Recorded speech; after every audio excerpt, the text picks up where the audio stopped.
Difficulties. Lots of difficulties in the namesake. Lots of difficulties in college. In fact, English 102 Literature and Composition is often one of the most difficult classes that students take on here at Housatonic. And we make you read, as we've talked about before, we make non-English majors read difficult, old, complex literature because we believe it's a playground for developing critical thinking skills that you need in life, critical thinking skills that we need in our professions. And so I want you to keep that in mind as you're doing the challenging work this week and in the several weeks ahead. Next week is a really challenging text, and the final projects are meant to really stretch your writing skill, your focus, and your reading. So part of the thing that's just difficult with the namesake is it's long. Long books are hard, and there's a lot of long books in college, in all kinds of different classes, in all kinds of different contexts.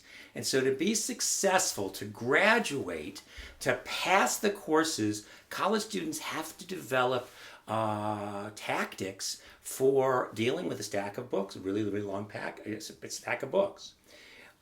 So teachers give you tips. Some teachers give you study guides. Some teachers say ignore the book. Some teachers don't. But I really consider it one of my core jobs in this class is that when you leave 102 with Captain Kirk, Captain Kirk's Cosmos, you're a little more confident that if someone throws a big, fat, thick anything to you, you have both the confidence and the strategies for dealing with it well, within a reasonable time frame, within a reasonable amount of focus, that nobody can throw anything at you that you don't have the ability to take on. You may choose not to, but I really want you to be confident that you can.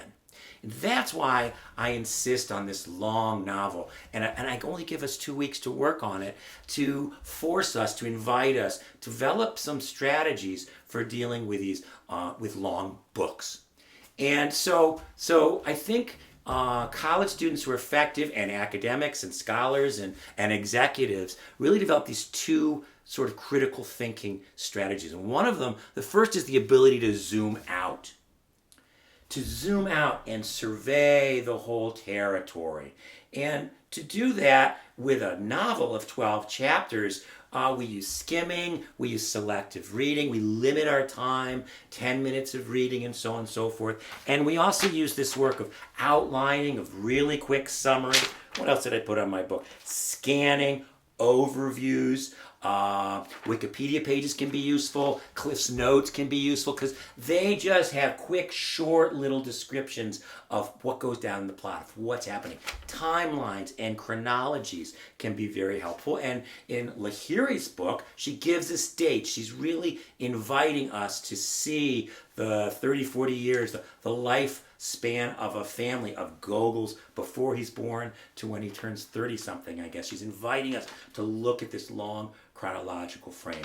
So, the second half of the book, we have 7 chapters, and the overview, the zooming out, we can see what goes on. Chapter 7, Ashok dies. Chapter 8, it's the Mushumi chapter and the courting of Gogol and Mushumi. Chapter 9, big fat Bengali wedding and all that is involved. Chapter 10, the Dmitri affair. The wedding, the relationship breaks down. In chapter 11, we just have a totally bummed Gogol. He's watching his world fall out, hasn't really figured out what's going on yet, but it's a short little chapter of Gogol being bummed. And then the book winds up. Ashima is cooking again, croquettes this time, not the rice cake. And we learn the final divorce between Mushumi and Gogol, and we also learn that Ashima is leaving. She's splitting her life, 6 months in India and 6 months back with her kids in her American life. So that's an example of an overview, stuff that goes down. when you don't have the time, the interest, or the luxury of close beach reading, you still have the responsibility of sort of knowing what goes down, using videos, listening to lectures, and using any resource you can to still get an overview. So that's the zooming out part. And it happens again and again and again. The ability to survey, to read summaries, to find out what's the territory, and simply naming the chapters I have. Notice, that's a kind of critical thinking, to reduce all that goes on in that chapter to a name or to an event in just a couple of words. That's a kind of summative critical thinking. So whenever we're doing that, we think like we're scanning and we're cheating and we're just getting an overview. It's actually a really complex, really important, and really well-used skill that you are practicing when we do this. Okay, so then the next responsibility of strategic college reading when we deal with long books is to zoom in. Now, we've been doing versions of that every time we've looked at quotations. Every time you've pulled out quotations for your lit journal, you've zoomed in, you've noticed something of interest, and you've used your lit journal to put it up forward for closer examination. So we've been practicing this. The only thing I would like to suggest is that now when we zoom in, how do we know where if we haven't read the 6 chapters? Well, we can use questions, we can use our interest, we can use projects and our responsibilities to help us decide where we're going to zoom in. And that's the whole part of the discussion board challenge this week. I've asked you to come up with real world questions that people really ask about real relationships. Should we break up? How do I know this is the one? I hate his boyfriend. I should tell her. These are real questions that families, that couples, that friends have to deal with. And I've listed a bunch, and I've asked you to come up with a few more. And each of those questions, we'll notice, is tied to an issue of, we could say, a dimension of love. Some of the dimensions we've talked about: intensity, morality, discernment, identity, time and history, representation. I missed one. I don't know. But other dimensions sort of show up, like we haven't really talked about family love as a dimension of love. How do parents and children love each other? What's it look like? How do we know that we are loved and that we're loving adequately? That's a dimension of love, family love. We haven't really talked about in cross-cultural relationships. It's a huge thing in America, really unique to this new world culture, that many families immigrate to the United States from other places within a generation, within 2 generations. So where, at home everyone looks like you and worships the God the same way that you do, in America nobody looks like each other, and we worship all kinds of gods, and some of us don't even worship gods at all. So we have all these opportunities for dating interracially, dating across cultures in America. And I think, when I ask my students, how many of you would be willing to date somebody of a different race? And most people raise their hands. That would be cool. If I'm into them, it'll be cool. But then when I say, what does your mother and father say, or what would your grandmother say?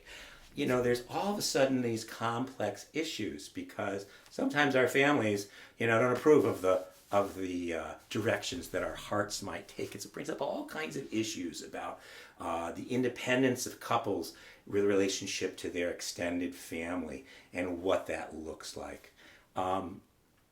Should I move in with him, with her?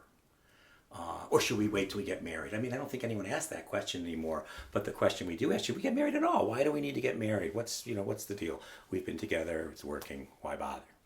So those are real world questions. And so to zoom in, we can start, rather than with all the things that the text is bringing up, we can say, okay, at this point we have an overview of all the stuff that's going on. I'm going to choose some of the questions that I really care about. So if I were to zoom in to Jhumpa Lahiri's text with a question, I might say, okay, I'm interested in this issue of cross-cultural couples, of cross-cultural dating, or cross-cultural Marriage, what are, I'd like to explore that. What are some of the pitfalls? What are some of the successes? What is needed?